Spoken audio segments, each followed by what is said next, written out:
ከቂሊንጦ ወደ 24 አስጀምሬ ወሰድኳትና ልክ 24 ኮንዶሚኒየም አካባቢ ስንደርስ በቃ እዚህ ጋር ነኝ አለች። አካውንት ጠየቀችኝ፣ ነገርኳት፣ ስሜን ነገረችኝና በስፖኪዮ ሰዓት ትርበተበታለች። በቃ በእናት የመስጊድ ሰዓት ደረሰብኝ፣ ሲስተም አስቸገረኝ፣ አስገባልሃለሁ ምናምን ስትለኝ ሳስበው አርብ ቀን ነው፣ ጁምአ ነበር፣ ለ7 ሩብ ጉዳይ ነው ሰዓቱምና ኢጃብን ምናምን ስላረገች እውነት ነው መሰለኝ። ግን ከዚህ በፊት ሁለቴ ስለተበላ ልተዋት አልፈልግም ነበር። ግን በቃ መስጊድ ስትለኝ እሺ ያልኳትኝና ወረደች። ምትገባበትን ለማየት ሞከርኩኝ፣ ግን በቃ ወደ ኮንዶሚኒየም ገባችብኝ። እኔም ስራ ለመጠበቅ ዞር አልኩኝና የሆነ ጫት ቤት ጋር ቆምኩኝ። እዛው እንደቆምኩኝ ስራም ሳይገባልኝ 8 ሰዓት ሆነና ደወልኩላት። በጣም ደጋግሜ ሞከርኩ፣ አታነሳም። በቃ በጣም ተናደድኩ በራሴ። ለሶስተኛ ጊዜ ልበላ ነው እንደዚህ። ሂሳቡ ደግሞ የመጣው 700 ብር ነበር። በቃና ቅጥል ብዬ ድንገት ጫት ልገዛ መጣች ወንድ ልጅ ጋር። እዛ ወዲያው ወረድኩኝና በይሽ ሂሳቤን ስጪኝ ስላት በጣም ደነገጠች። የምትገባበት ጠፋት።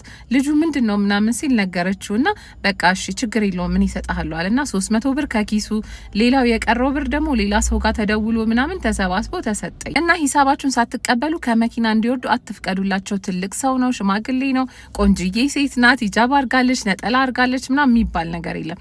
ሂሳባችሁን ተቀበሉ፣ ሪስክ አትውሰዱ።